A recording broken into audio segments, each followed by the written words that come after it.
Yo, balik lagi di channel saya ya. Oke, kali ini Mimin bakal melanjutkan lagi alur ceritanya Jang Tesan yang mencoba menguasai dunia dengan uangnya.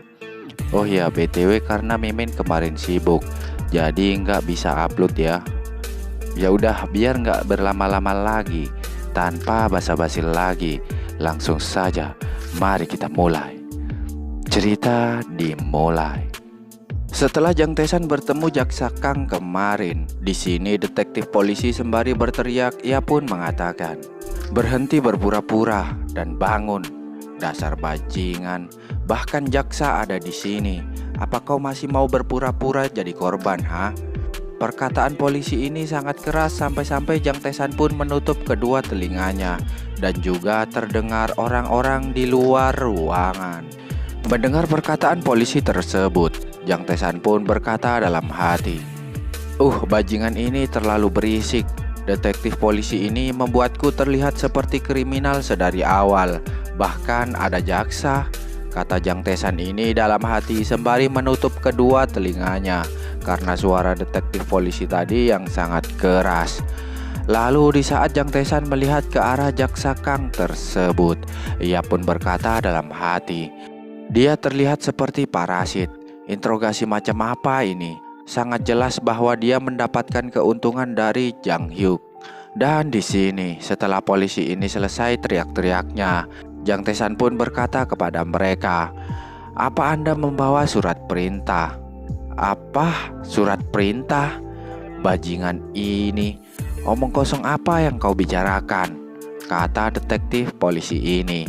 Lalu dengan tersenyum Jang Tesan pun berkata, "Apa kau gugup? Kau juga akan habis hari ini. Bisakah aku melihat kartu ID Anda?" kata Jang Tesan ini sembari melirik ke arah mereka berdua. Dengan wajah seolah-olah tak percaya, Jaksa Kang ini pun mengatakan, "Ho ho ho, preman muda ini, kau mengatakan segala macam hal. Investigator Kim, tunjukkan dia." "Baik Pak," kata investigator Kim tersebut sembari mengatakan ke Jang Tesan dengan agak sedikit emosi. Ia pun mengatakan, preman gila ini. Berani-beraninya kau sok tahu di depan jaksa. Apa kau ingin gegar otak beneran? Ini, lihatlah dengan jelas bajingan. Aku jaksa dari kantor penyidik, Kim Dong-sik. Apakah sudah jelas, ha?" Melihatnya, Jang Tesan pun mengatakan dalam hati, jadi dia PNS jahat ya." Jang Tesan pun tak gentar sedikit pun setelah melihat ID jaksa tersebut.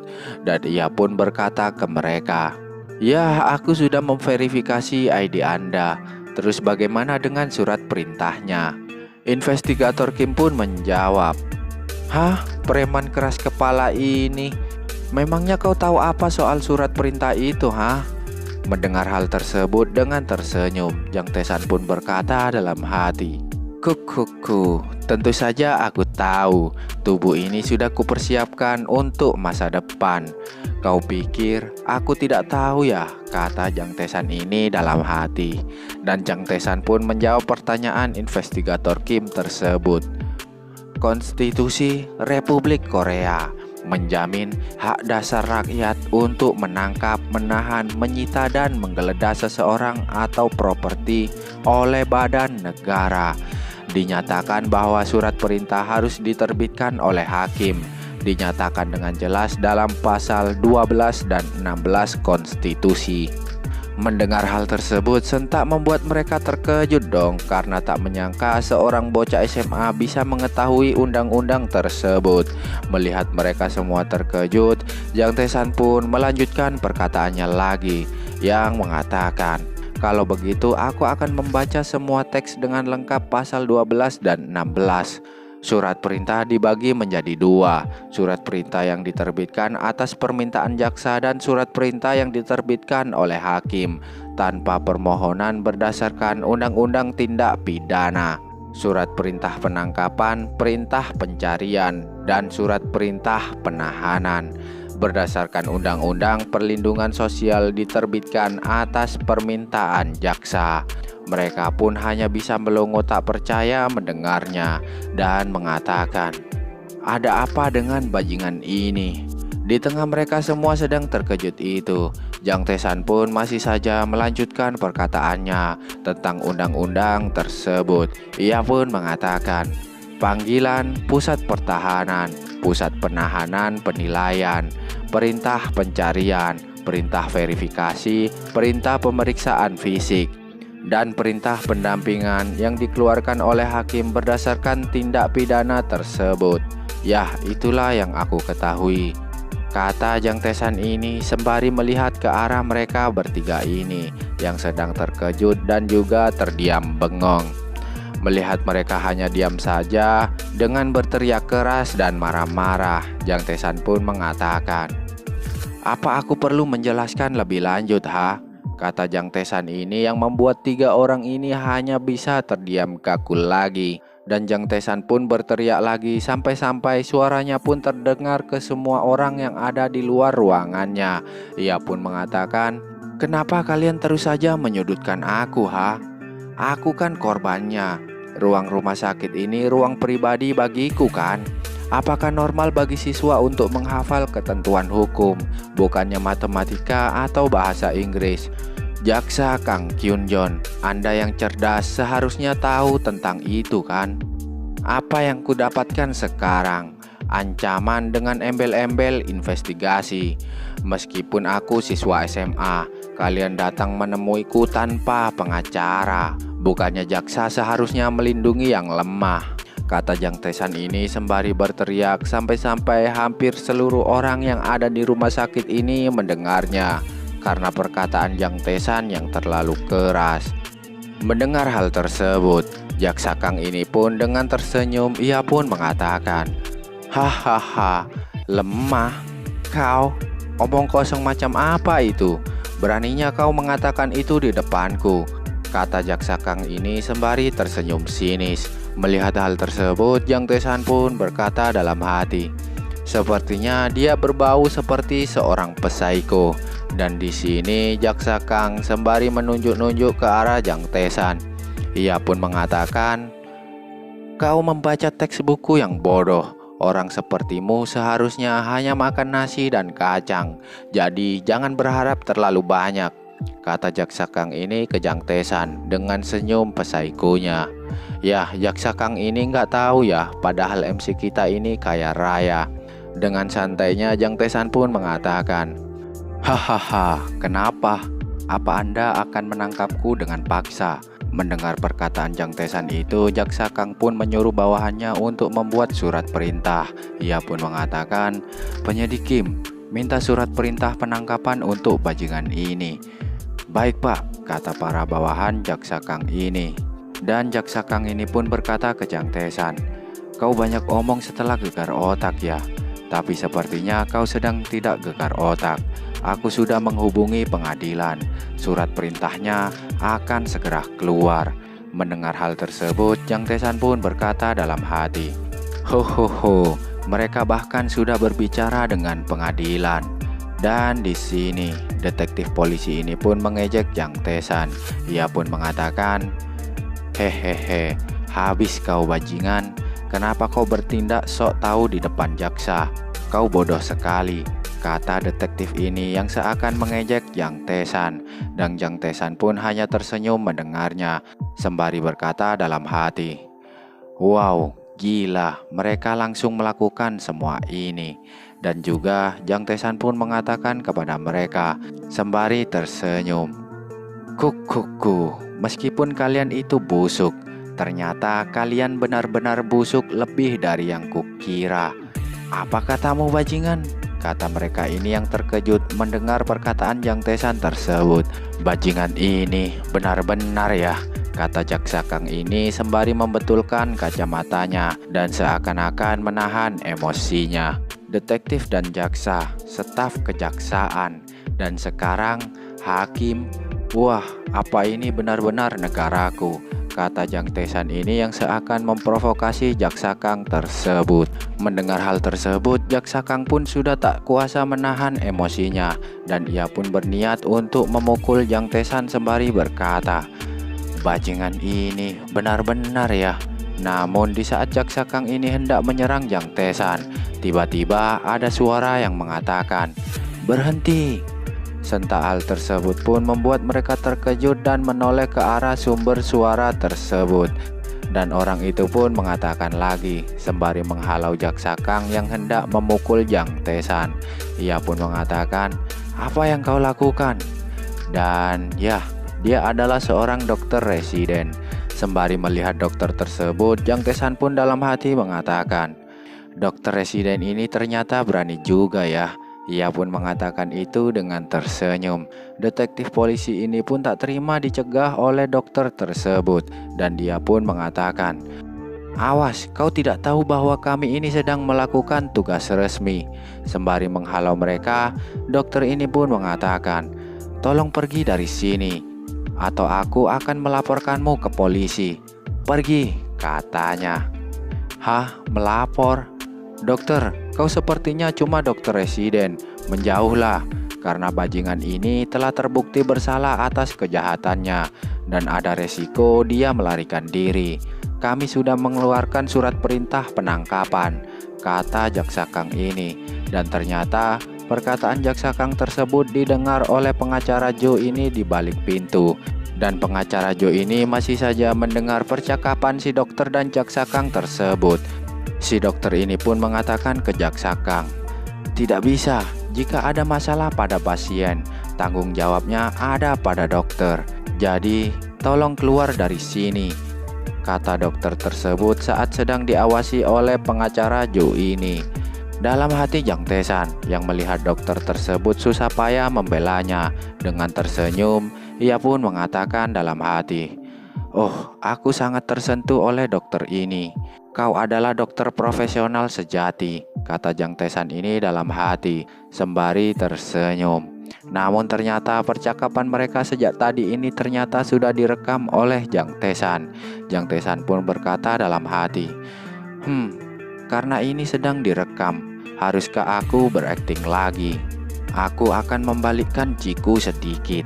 Dan di saat Jang Tae-san membalikkan aliran Ci-nya, tiba-tiba, wah, ia pun merasa kesakitan, sembari berkata dalam hati, "Sepertinya kali ini aktingku akan benar-benar mencapai maksimal." Ia pun mengatakan itu dengan beneran merasakan rasa sakit. Dokter yang melihat kejadian tersebut pun ia pun jadi panik dan mengatakan, "Siswa, ada apa? Bertahanlah siswa. Perawat, bersiaplah untuk shock." Mendengar perkataan dokter tersebut sentak membuat Jaksa Kang dan detektif ini pun terkejut dong. Lalu di tengah mereka sedang terkejut itu, tiba-tiba ada suara orang yang sedang memanggil Jaksa Kang. "Kang Kyun-jon," kata orang tersebut. Dan ternyata itu adalah pengacara Jo. Dan tampaknya di sini Jaksa Kang ini mengenali pengacara Jo tersebut. Dan ia pun berkata, "Hah, Deputi Manajer Umum pengacara Jo? Kenapa dia bisa berada di sini?" kata Jaksa Kang ini dalam hati. Pengacara Jo pun sembari berjalan dan melototin Jaksa Kang. Tiba-tiba, plak! Pengacara Jo pun langsung menampar keras-keras Jaksa Kang saat sudah berada tepat di dekat Jaksa Kang. Dan tamparan itu sampai-sampai membuat Jaksa Kang terpelanting mundur. Dan di sini sembari marah-marah, pengacara Jo pun berkata, "Hei, kau bajingan, apa kau preman?" Detektif polisi ini yang melihat kehadiran pengacara Jo. Dengan terkejut ia pun berkata dalam hati, "Deputi Manajer Umum pengacara Jo. Jadi itu." Sebelum si detektif ini sempat melanjutkan perkataannya, tiba-tiba, plak! Ia pun terkena tamparan si pengacara Jo juga. Sampai-sampai ia pun juga terpelanting di tempat yang sama dengan Jaksa Kang. Melihat itu si dokter dan investigator Kim pun terkejut tak percaya. Dan mereka pun hanya bisa terdiam bengong dan melongo. Sampai-sampai mulut mereka pun terbuka lebar tanpa sadar. Dan setelahnya Pak Jo pun mulai mencoba menghubungi seseorang. Dan saat diangkat teleponnya, tiba-tiba ada seseorang yang mengatakan, "Aigo senior, bagaimana kabarmu setelah pensiun? Anda sudah lama tidak menghubungiku ya?" Tapi tak selang lama setelah orang itu mengatakan hal tersebut, tiba-tiba Pak Jo pun memarahinya. Pak Jo pun mengatakan, "Hei, Yongchan, kau bajingan. Aku sudah memperingatkanmu untuk mendidik bawahanmu dengan benar kan?" Yah, yang ditelepon Pak Jo ini namanya adalah Yongchan dan Mimin gak tahu siapa dia. Mendengar itu Yongchan pun mengatakan dalam telepon, "Senior, apa yang Anda bicarakan?" Pak Jo pun menjawab, "Kau yang mengirim bajingan Kang Kyunjun ini ke rumah sakit kan? Hei, dasar kepala batu, tidak mungkin kepala staf akan melakukan itu. Kau memobilisasi jaksa hanya untuk perkelahian anak SMA ya? Kau bajingan, apa kau ingin mati di tanganku, ha?" Mendengar ucapan Pak Jo itu pun sentak membuat jaksa Kang dan detektif polisi ini pun terkejut ketakutan dong. Yah, sepertinya Pak Jo ini adalah orang yang sangat berpengaruh di kejaksaan. Sampai-sampai membuat kedua orang ini yang tadinya nyalinya beringas sekarang menjadi menciut ketakutan. Sembari memegangi pipi mereka yang terkena tamparan Pak Jo sebelumnya. Dan setelahnya, scene pun berpindah di tempat lain di waktu yang sama. Kita pun dibawa kembali ke tempat sekolahan Jang Tae-san. Di sini pimpinan rapat yang mukanya ngeselin kayak tikus ini pun mengatakan, "Anda harus mengeluarkannya. Ini tidak sesuai dengan ideologi sekolah untuk memiliki preman sepertinya di sekolahan ini," kata Pak Curut ini. Wali kelas Jang Tae-san pun mengatakan, "Tapi Direktur Eksekutif, kami belum mendapatkan hasilnya. Apa yang akan kita lakukan jika dia ternyata tidak bersalah setelah dikeluarkan dari sekolah?" kata wali kelas Jang Tae-san ini. Pak tikus ini pun mengatakan, "Oh, ini bukan kehendakku, tapi kehendak ayahku. Apa aku tidak bisa mengklaim hak ini sebagai pemilik sekolahan, ha? Dan juga aku akan memberitahumu bahwa jaksa akan menangkapnya. Sekarang dia seharusnya sudah berada di penjara," kata Pak tikus ini. Oh ya, BTW Mimin panggil orang ini Pak tikus aja ya, biar lebih mudah daripada Mimin panggil dia Direktur Eksekutif. Ya, di sisi lain emang mukanya ngeselin sih, hehehe. Oke, lanjut. Mendengar perkataan Pak tikus tersebut, Pak Kim wali kelas Jang Tae-san ini pun sentak terkejut dong dan berkata, "Apa?" Lalu bapak yang rambutnya botak tengah ini pun mengatakan, "Anda tidak bisa melakukan itu, Pak Yang." Oh ya, BTW Pak Yang ini adalah si Pak tikus itu ya. Oke, lanjut. Tindakan disiplin harus ditahan sampai faktanya diidentifikasi secara akurat dan keputusan pengadilan terhadap siswa Jang Tae-san, kata Pak pria botak tengah ini yang ternyata adalah wakil kepala sekolah. Pak Yang ini pun menjawab, "Apa katamu? Lalu bagaimana dengan nama sekolah kita yang rusak karena bajingan itu?" Dan pria botak yang juga kepala sekolah ini pun mengatakan, "Pertama, mari kita tunggu dan lihat hasilnya, Direktur Yang. Jika melakukan hal ini secara gegabah, seperti yang dikatakan wakil kepala sekolah, bukan hanya kehormatan sekolah yang akan rusak, tapi kita juga bisa diaudit dari dinas pendidikan." Pak yang tikus ini pun menjawab, "Tapi kenapa kepala sekolah tidak bisa menentukan, ha? Kita harus mengambil keputusan sekarang juga. Aku telah membuat keputusan. Mulai hari ini, Jang Tae-san akan dikeluarkan dari sekolah dan juga tidak bisa ditransfer ke sekolahan lain. Ini bukan permintaan, tapi kehendak ayahku pemilik sekolahan ini. Apa kalian mengerti?" kata Pak yang tikus ini dengan berteriak-teriak ke seluruh orang yang ada di ruangan rapat tersebut. Namun di tengah Pak yang mengatakan hal tersebut, tiba-tiba ada seseorang yang masuk ke ruangan rapat tersebut dan mengatakan, "Permisi, Direktur Utama, ada apa?" kata Pak yang ini yang menjawabnya. Orang ini pun mengatakan, "Ah, itu." Lalu ia pun membisikkan ke Pak Yang. Mendengar bisikan tersebut, Pak Yang pun berkata, "Apa? Ada yang ramai di internet? Memangnya ada apa? Apa ada perang di internet?" kata Pak Yang ini dengan raut wajah yang sedikit kebingungan. Dan setelahnya, cerita pun bersambung.